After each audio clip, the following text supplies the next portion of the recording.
Assalamualaikum warahmatullahi wabarakatuh. Jumpa lagi dengan saya Roni dalam video tutorial penyusunan laporan keuangan dari awal. Dalam video tutorial ini kita akan membahas mengenai penyusunan aplikasi laporan keuangan pusat cabang. Inilah yang akan kita dapatkan nanti setelah mengikuti video tutorial ini. Pertama adalah contoh jurnal yang menggambarkan interaksi antara pusat dengan cabang.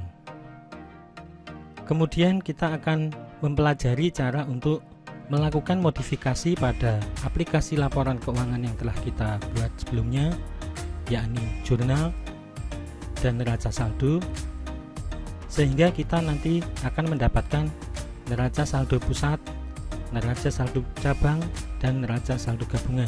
Berikut juga dengan laporannya nanti menjadi berupa neraca gabungan dan juga laporan hasil gabungan serta perubahan ekuitas gabungan.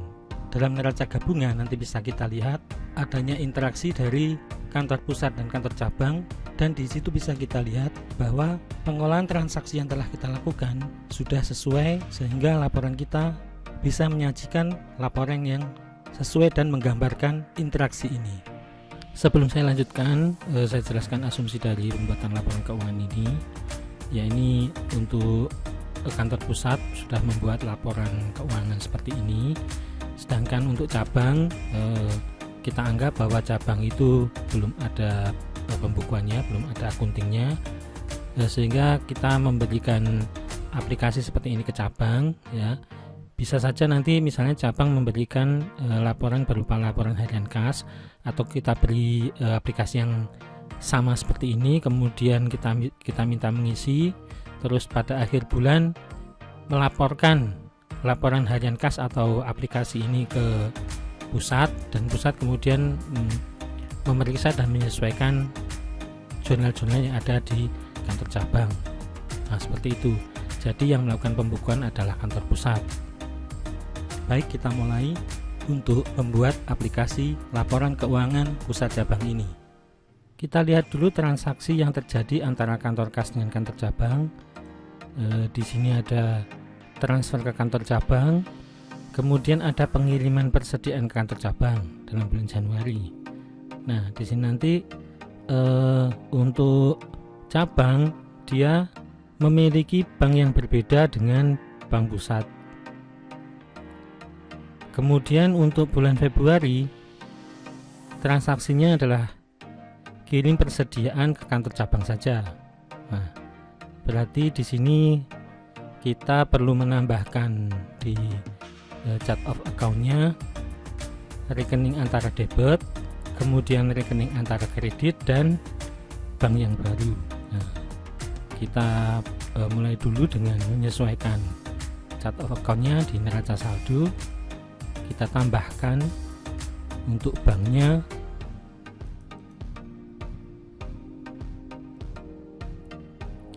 kita insertkan untuk banknya. Kemudian untuk RK debit biasanya disajikan antara aset lancar dan aset tak lancar, jadi nanti di sini. Kemudian untuk RK kredit biasanya disajikan antara kewajiban dan ekuitas. Berarti kita tambahkan di sini ya. Kita tambahkan dulu. Misalnya untuk banknya 1122. Kita tuliskan banknya.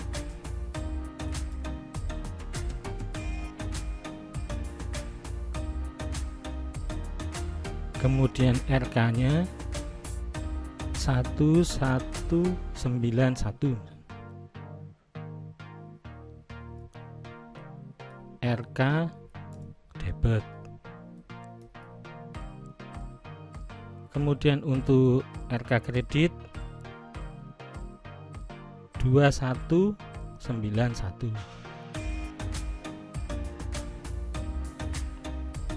Nah, untuk penambahan atau penomoran dari chart of account bisa Anda lihat di video tutorial sebelumnya mengenai membuat chart of account. Kemudian kita tarik di sini, kita kopikan. Kemudian kita tarik di sini agar rumus untuk menggabungkannya bisa menampilkan akun dan kode akunnya. kemudian di sini sudah, di RK kredit juga sudah. Kita kopikan semua rumusnya Januari sampai Desember ya. Ini kemarin yang masih kita buat beberapa, kita kopikan ke bawah. Untuk RK debit juga, kemudian RK kredit.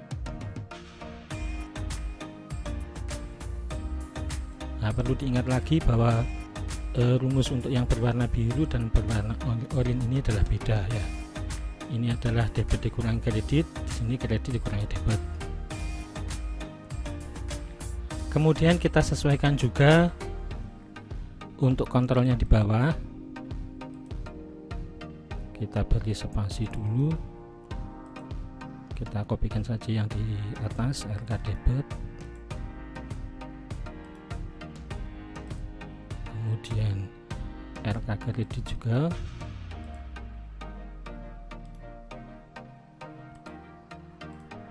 Kita ambil yang debit,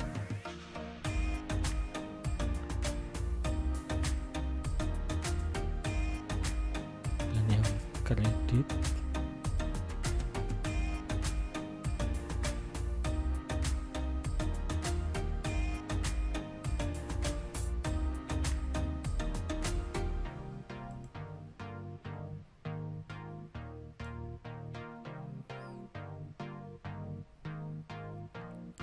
Kemudian neracanya kita sesuaikan, ini yang nanti pengaruhnya di neraca ya.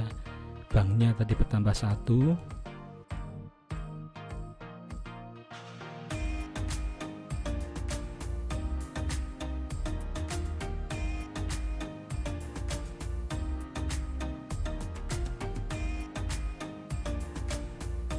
Ini nanti kita linkkan dengan yang di neraca saldo. Untuk yang RK debitnya di sini, kemudian RK kredit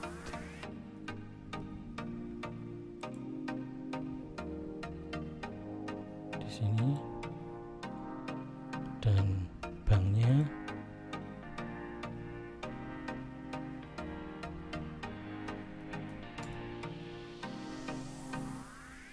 pada saat kita gabungkan ini akan muncul semuanya. Jadi harus kita buat di sini.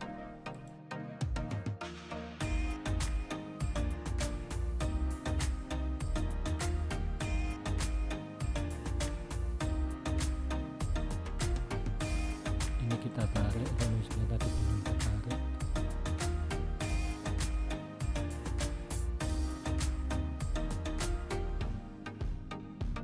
Setelah itu kita isikan jurnalnya, kita copy paste saja ya, dari jurnal yang sudah ada. Kebetulan saya sudah membuat untuk transaksi jurnal yang melibatkan interaksi ini. Jadi ada transfer kantor cabang dan kini persediaan. Kemudian untuk yang cabang ada pengakuan transfer dari pusat dan penerimaan kiriman. Kalau jurnal yang lain hampir sama semua ya. Kita kopikan dulu yang untuk kantor cabang, ini bisa dikopikan di atas atau di bawah. Ini peletakannya karena ini cuma contoh saja, tidak apa-apa kita kopikan di yang sebelah bawah. Baik, setelah kita kopikan semua jurnal tambahan ya, untuk buktinya saya tidak akan berikan dulu, saya kosongi dulu contohnya. Kemudian kita akan melihat di sini RK-nya masih kosong, masih di sini masih belum terisi karena ini masih baru pertama kita berikan. Jadi kita harus mengisikan dulu.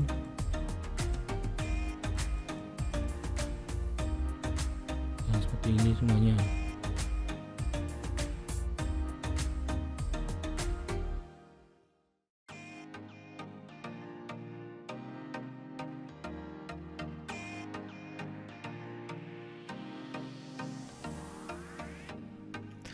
Setelah kita masukkan semuanya, kita lihat dulu di kontrolnya apakah jurnalnya sudah balance antara debit dan kredit. Kita lihat di sini sudah sesuai semuanya, nanti sudah masuk, sini juga sudah. Kemudian kita periksa untuk kontrol akunnya. Ini kontrol akunnya sudah kita munculkan semua, belum sama ya. Ini untuk sampai 283, ini juga sampai 285. Kita periksa dan belum semuanya dijumlahkan. Kita subtotalnya kita sesuaikan dulu, kita tarik sampai dengan 350.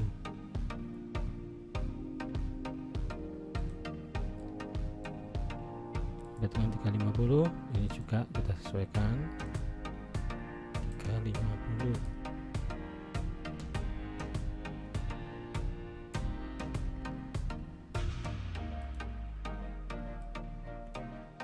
Nah, sudah sesuai, berarti semuanya antara debit dan kredit sudah masuk. Sekarang tinggal kita proses. Untuk membuat aplikasi laporan kantor cabang dan pusat, yang perlu kita lakukan langkah-langkahnya adalah nanti kita akan membuat neraca saldo untuk kantor pusat dan neraca saldo untuk kantor cabang. Kita kopikan dulu neraca saldonya, kita kopikan 2 kali.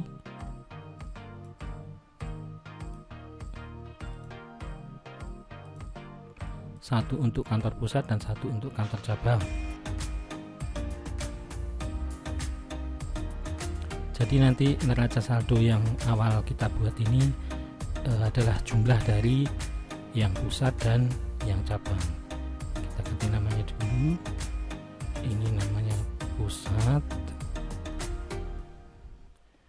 Yang ini untuk yang cabang.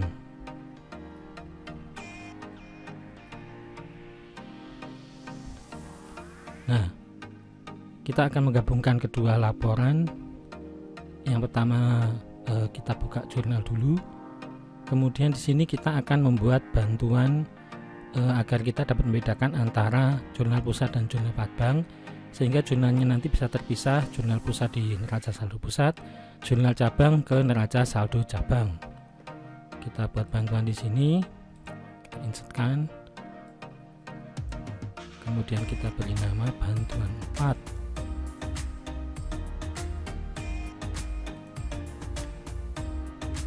Nah, di sini kita akan menuliskan pusat dan cabang sehingga bisa membedakan antara mana yang transaksi pusat dan mana transaksi cabang.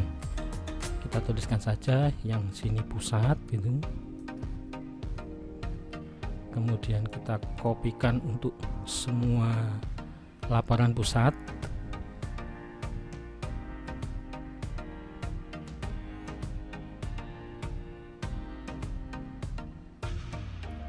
Tadi sampai di transfer kantor cabang, kirim persediaan. Nah, ini punyanya pusat, kemudian ini punyanya cabang.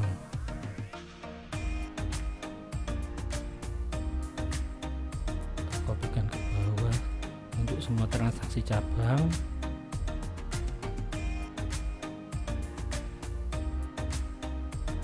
Kemudian ini punyanya pusat.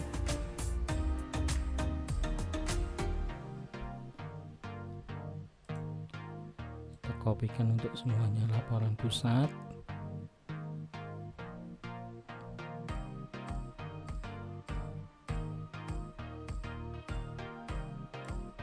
Ini laporan cabang. Ini transaksi cabang. Transaksi cabang.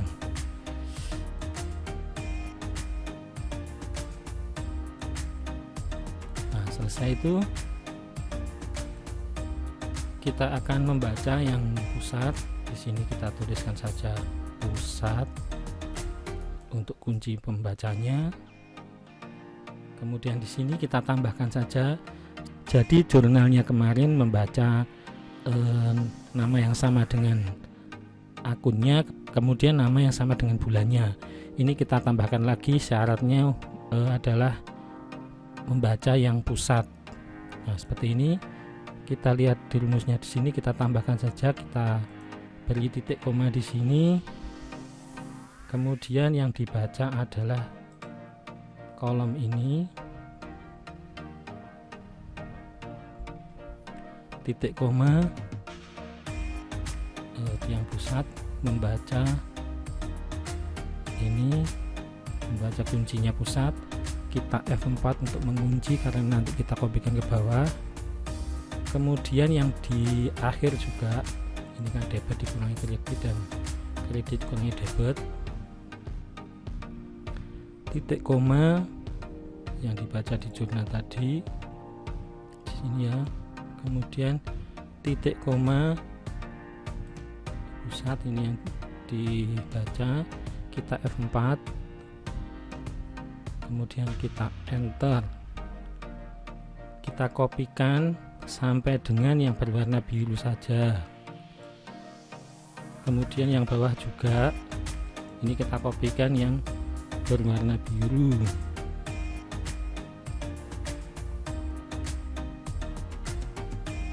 Nah, untuk yang berwarna orange ini beda, kita tuliskan karena ini kredit dikurangi debit, titik koma membaca yang ini tadi,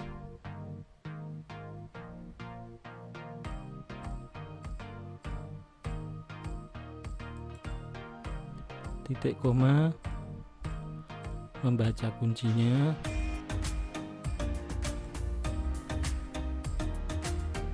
kita F4, kemudian yang di akhir juga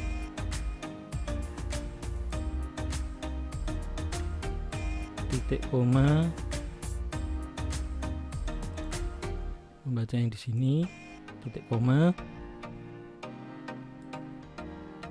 membaca kuncinya, kita 4 enter, kemudian kita kopikan.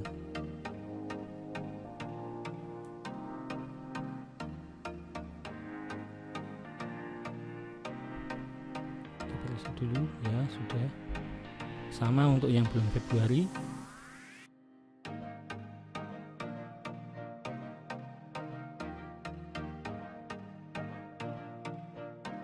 Kita pindahkan saja ini, kemudian ini kita copy ke bawah, ini kita F2, kemudian kita pindahkan.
Nah, setelah selesai kita jumlahkan yang di sini.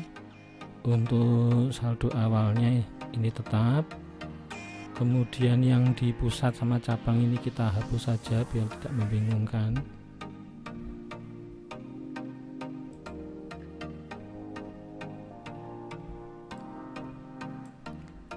Jadi untuk yang gabungan saldo awalnya tetap diambil dari yang saldo awal ini. Kemudian untuk transaksinya ini adalah jumlah dari transaksi pusat ditambah transaksi di cabang.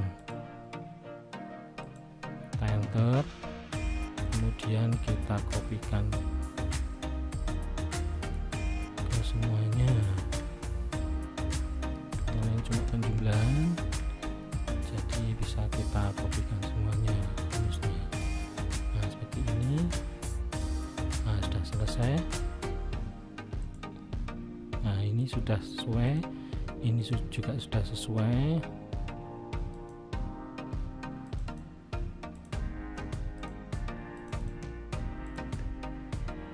Ini juga sudah sesuai. Laporan susah 52 masih tetap 52. Ini 854 sesuai dengan ini. Nah selesai sudah kita membuat neraca saldo untuk pusat, cabang, kemudian neraca gabungan. Nah, tinggal kita menyesuaikan cash flow-nya ya. Cash flow-nya kemarin kita sudah menandai dengan bantuan yang keempat untuk memberikan kunci ini. Kita tambahi nanti untuk tinggal menambahi saja untuk kunci-kuncinya yang di cabang yang belum ditambahkan, yang di rekening cabang ya. Caranya sama, yaitu kita pilih akun berkaitan dengan kas dan bank, kemudian kita beri warna. Nanti kita beri kuncinya itu. Nah, silahkan melihat di video tutorial mengenai arus kas sebelumnya. Demikian selesai sudah video tutorial kita untuk penyusunan laporan kas dan cabang ya, seperti itu. Ini kuncinya adalah hati-hati dalam menjumlahkan, menggabungkan, dan juga untuk menuliskan rumusnya saja. Itu baik, sampai di sini dulu. Terima kasih telah mampir di channel ini. Semoga bermanfaat. Assalamualaikum warahmatullahi wabarakatuh.